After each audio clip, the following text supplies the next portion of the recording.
Hello guys, welcome back to my YouTube channel. So ಇವತ್ತಿನ ವೀಡಿಯೋದಲ್ಲಿ ನಾನು ಬ್ರೆಡಿಂದ ಗುಲಾಬ್ ಜಾಮೂನ್ ಮಾಡೋದು ಹೇಗೆ ಅಂತ ತೋರಿಸ್ತೀನಿ. ಅದಕ್ಕೂ ಮುಂಚೆ ನೀವು ಯಾರು ನನ್ನ ಚಾನಲ್ ಸಬ್ಸ್ಕ್ರೈಬ್ ಮಾಡಿಲ್ಲ ಮೊದಲು ಸಬ್ಸ್ಕ್ರೈಬ್ ಮಾಡ್ಕೊಳ್ಳಿ.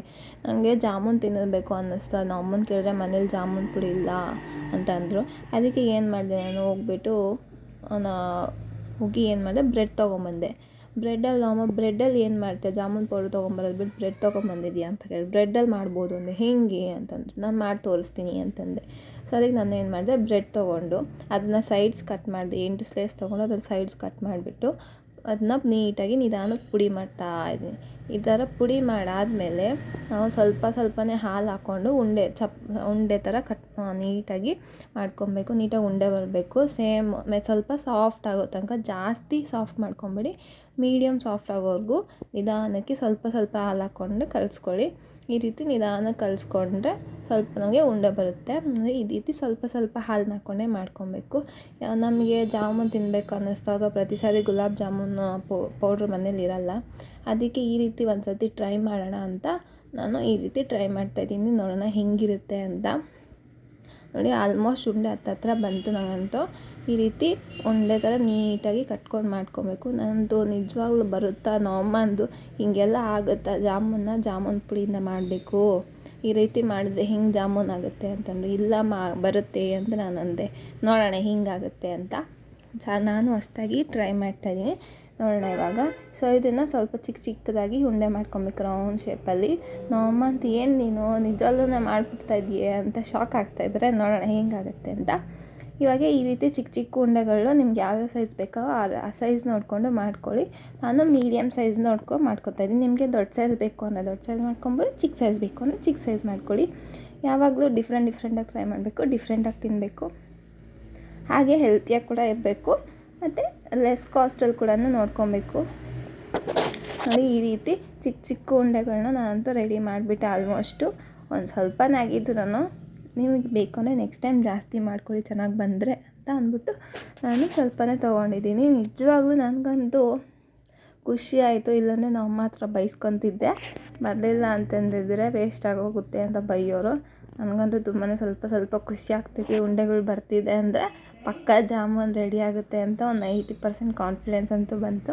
ನೋಡೋಣ, ಇನ್ನು ಫ್ರೈ ಮಾಡಿ ಸಕ್ಕರೆ ಪಾಕಕ್ಕೆ ಹಾಕಿದ್ಮೇಲೆ ಗೊತ್ತಾಗುತ್ತೆ ಮತ್ತು ಅದ್ರ ಟೇಸ್ಟ್ ಹೆಂಗಿದೆ ಅಂತ. ಈ ರೀತಿ ನಾವು ನಾನಂತೂ ಉಂಡೆಗಳನ್ನ ರೆಡಿ ಮಾಡಿಬಿಟ್ಟೆ ಆಲ್ಮೋಸ್ಟು. ಇನ್ನೊಂದು 2 ಮಾಡಿದ್ರೆ ಮುಗಿಯುತ್ತೆ.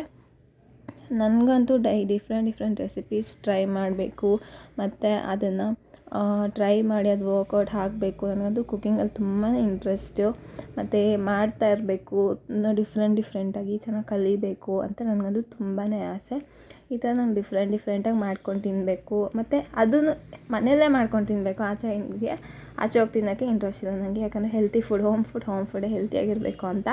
ಅದಕ್ಕೋಸ್ಕರ ನಮ್ಮ ಮನೇಲಿ ಯಾವುದೋ ರೆಸಿಪಿಗಳನ್ನ ಟ್ರೈ ಮಾಡ್ತಾನೇ ಇರ್ತೀನಿ. ನೋಡೋಣ ಈ ರೀತಿ ಇದು ಹೊಸದು ಹೆಂಗಿರುತ್ತೆ ಅಂತ. ನನಗೂ ತುಂಬಾ ಇಂಟ್ರೆಸ್ಟಿಂಗ್ ಅನ್ನಿಸ್ತಿದೆ. ನೋಡೋಣ. ಆಲ್ಮೋಸ್ಟ್ ಉಂಡೆಗಳೆಲ್ಲ ರೆಡಿ ಆಯಿತು. ಇವಾಗ ನಾವು ಸಕ್ಕರೆ ಪಾಕನ ರೆಡಿ ಮಾಡ್ಕೊಳ್ಳೋಣ. ಸೊ ನೋಡಿ, ಉಂಡೆಗಳಂತೂ ರೆಡಿ ಆಗಿಬಿಟ್ಟಿದೆ. ಆಲ್ಮೋಸ್ಟ್ ಒಂದು 10 ಉಂಡೆಗಳ ಮೇಲಿದೆ ಅನ್ಕೋತಿದ್ದೀನಿ. ನೋಡೋಣ. ಇವಾಗ ಪಾಕ ರೆಡಿ ಮಾಡ್ಕೊಳ್ಳೋಕ್ಕೆ ನಾನು 1 ಗ್ಲಾಸ್ ವಾಟರ್ ಹಾಕ್ತಾಯಿದ್ದೀನಿ. 1 ಗ್ಲಾಸ್ ವಾಟರ್ಗೆ 4 ಟೇಬಲ್ ಸ್ಪೂನ್ ಶುಗರ್ ಹಾಕ್ತಾಯಿದ್ದೀನಿ, ಶುಗರ್ ಸಿರಪ್ ಮಾಡ್ಕೊಳ್ಳೋಕ್ಕೆ. ಸೊ ಹಾಗೆ ಒಂದು 2ರಿಂದ 3 ಏಲಕ್ಕಿನ ಜಜ್ಜಿಬಿಟ್ಟು ಹಾಕ್ತಾಯಿದ್ದೀನಿ.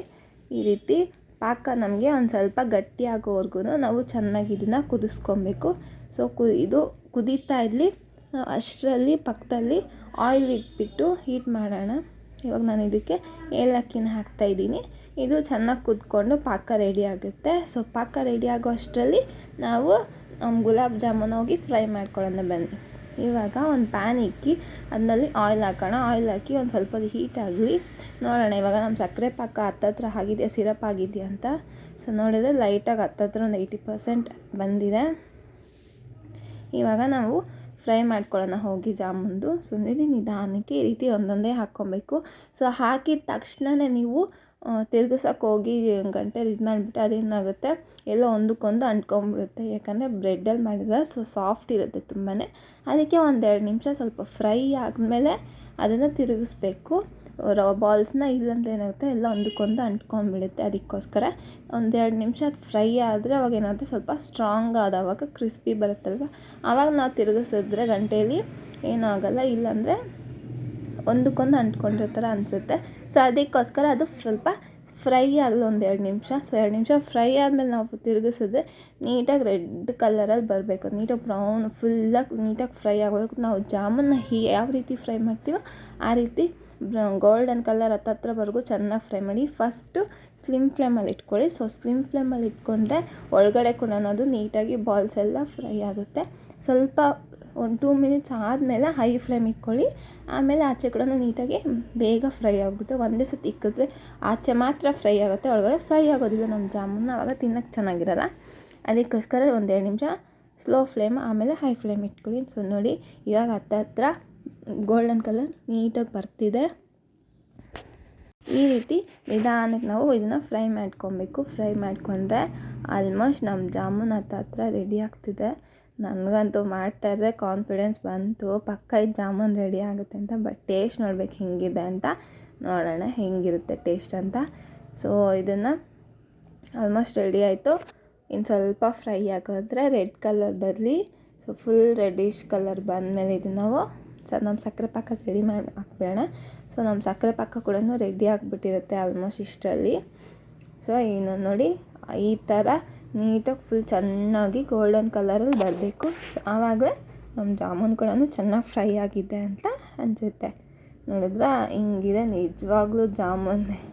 ಯಾವಾಗಲೂ ನಾವು ಜಾಮೂನ್ ಪೌಡರ್ನಿಂದ ಮಾಡ್ಕೊಳಕ್ಕೆ ಕಷ್ಟ ಆಗುತ್ತೆ, ತೊಗೊಂಬಂದು 100 ರೂಪೀಸ್ ಕೊಡಬೇಕಾಗುತ್ತೆ ಪೌಡರ್ ತೊಗೊಂಬರೋಕ್ಕೆ. ಸೊ ಅದ್ರ ಬದಲು 30 ರೂಪೀಸಲ್ಲೇ ನಾವು ಗುಲಾಬ್ ಜಾಮೂನ್ನ ರೆಡಿ ಮಾಡ್ಕೊಬೋದು. ನಿಮಗೂ ಡೌಟ್ ಇರುತ್ತೆ ಸೇಮ್ ಟೇಸ್ಟ್ ಬರುತ್ತಾ ಇಲ್ಲ ಅಂತ. ಇವನ್ ನನಗೂ ಡೌಟ್ ಇದೆ, ನೋಡೋಣ ಮಾಡಿದ್ಮೇಲೆ ಹೆಂಗಿದೆ ಅಂತ. ಸೊ ಬಟ್ ಬಾಲ್ಸ್ ಆದರೆ ನಮಗೆ ರೆಡಿಯಾಗಿದೆ. ಇವಾಗ ಇದನ್ನು ನಾವು ನಮ್ಮ ಸಕ್ಕರೆ ಪಾಕಗೆ ಶಿಫ್ಟ್ ಮಾಡಿಬಿಡೋಣ ಹೆಂಗಿರುತ್ತೆ ಅಂತ. ನಾನು ಇವಾಗ ಇದನ್ನು ತೊಗೊಂಡು ನಮ್ಮ ಸಕ್ಕರೆ ಪಾಕಕ್ಕೆ ಹಾಕ್ತಾಯಿದ್ದೀನಿ. ಸೊ ನೋಡಿ ನಮ್ಮ ಸಕ್ಕರೆ ಪಾಕ ರೆಡಿ ಇದೆ. ಸಕ್ಕರೆ ಪಾಕಕ್ಕೆ ನಾನು ಶಿಫ್ಟ್ ಮಾಡಿಬಿಟ್ಟೆ. ಒಂದು 5 ನಿಮಿಷ ಬಿಟ್ಬಿಡೋಣ ಹಾಗೆ. ಸೊ ಫುಲ್ಲೆಲ್ಲ ಸಾಫ್ಟ್ ಆಗಿಬಿಡುತ್ತೆ. ಸೊ ಫುಲ್ ಸಾಫ್ಟ್ ಆಮೇಲೆ ಟೇಸ್ಟಿಗೆ ನಾವು ಒಮ್ಮೆಗೆ ಕೊಡ್ತೀನಿ ನಾನು ಟೇಸ್ಟ್ ಮಾಡೋಕ್ಕೆ. ಯಾಕಂದರೆ ನಾನು ಮಾಡಿರೋದು ನಾನೇ ಟೇಸ್ಟ್ ಮಾಡಿ ಹೇಳಿದ್ರೆ ನಂಬಲ್ಲ ನಮ್ಮಮ್ಮ. ಆಮೇಲೆ ನೀನು ಮಾಡಿರೋದು ನೀನೇ ಟೇಸ್ಟ್ ಮಾಡಿ ಹೆಂಗಿದೆ ಅಂತ ಅಂತಾರಲ್ವ, ಅದಕ್ಕೋಸ್ಕರ ಅವ್ರ ಹತ್ರನೇ ಟೇಸ್ಟ್ ಮಾಡಿಸ್ತೀನಿ, ನೋಡೋಣ ಹೆಂಗಿದೆ ಅಂತ ನಮ್ಮಮ್ಮಂಗೆ ಹಾಕ್ಕೊಡ್ತಾಯಿದ್ದೀನಿ. ಅವರು ಟೇಸ್ಟ್ ಸೇಮ್ ಟು ಸೇಮ್ ಇದೆಯಾ ಇಲ್ವಾ ಅಂತ ಹೇಳ್ತಾರೆ. ನೋಡಿ ಇವಾಗ ನಮ್ಮ ಗುಲಾಬ್ ಜಾಮೂನ್ ಅನ್ನೋದು bread gulab jamun is ready. So ಇದನ್ನು ಟೇಸ್ಟ್ಗೆ ನಾನು ಅಮ್ಮ ಹತ್ರನೇ ಟೇಸ್ಟ್ ಮಾಡಿಸ್ತೀನಿ ಹೆಂಗಿದೆ ಅಂತ. ಅವರಂತೂ ನನ್ನ ಫಸ್ಟ್ ನೀನು ಏನು ಮಾಡ್ತೀಯ ಜಾಮೂನ್ ಪೌಡ್ರ್ ಇಲ್ಲದೆ ಹೆಂಗೆ ಮಾಡೋಕ್ಕಾಗುತ್ತೆ ಅಂತಂದರು. ಇವಾಗ ಫಸ್ಟ್ ಅವ್ರ ಹತ್ರನೇ ಟೇಸ್ಟ್ ಮಾಡಿಸ್ತೀನಿ, ನೋಡೋಣ ಹೆಂಗಿದೆ ಏನು ಹೇಳ್ತಾರೆ ಅಂತ. ಸೊ ಇವಾಗ ಬನ್ನಿ ನೋಡೋಣ ಏನು ಅಂತಾರೆ ಅಂತ. ಸೊ ನಾನು ಇದಕ್ಕೆ ನಮ್ಮ ಹತ್ರನೇ ಟೇಸ್ಟ್ ಮಾಡಿಸ್ತಾ ಇದ್ದೀನಿ. ಸೊ ಅವರಂತೂ ನೋಡಿ ತಿಂತಾಯಿದ್ದಾರೆ ಹಿಂಗಿದೆ ಅಂತ. ನನಗೆ ಅವ್ರ ರಿಯಾಕ್ಷನ್ ನೋಡೋದ್ಮೇಲೆ ಗೊತ್ತಾಯಿತು ತುಂಬಾ ಚೆನ್ನಾಗಿದೆ ಅಂತ ಹೇಳಿದ್ರು. ನನಗಂತೂ ಸ್ವಲ್ಪ ತುಂಬಾ ಖುಷಿಯಾಯಿತು. ಸೇಮ್ ಟು ಸೇಮ್ ಜಾಮೂನ್ ಟೇಸ್ಟೇ ಬಂದಿದೆ ಅಂತ ಹೇಳಿದ್ರು. ಆಮೇಲೆ ಹೇಳಿದ್ರು ಸ್ಟಿಲ್ ಕೊಡ್ತಾಯಿದ್ದಾರೆ. ಸೊ ನೀವು ಕೂಡ ಟ್ರೈ ಮಾಡಿ ಡೆಫಿನೆಟ್ಲಿ. ಸೊ ಹಾಗೆ ಟ್ರೈ ಮಾಡಿ ನನಗೆ ಕಮೆಂಟ್ ಸೆಕ್ಷನಲ್ಲಿ ಕಮೆಂಟ್ ಮಾಡಿ.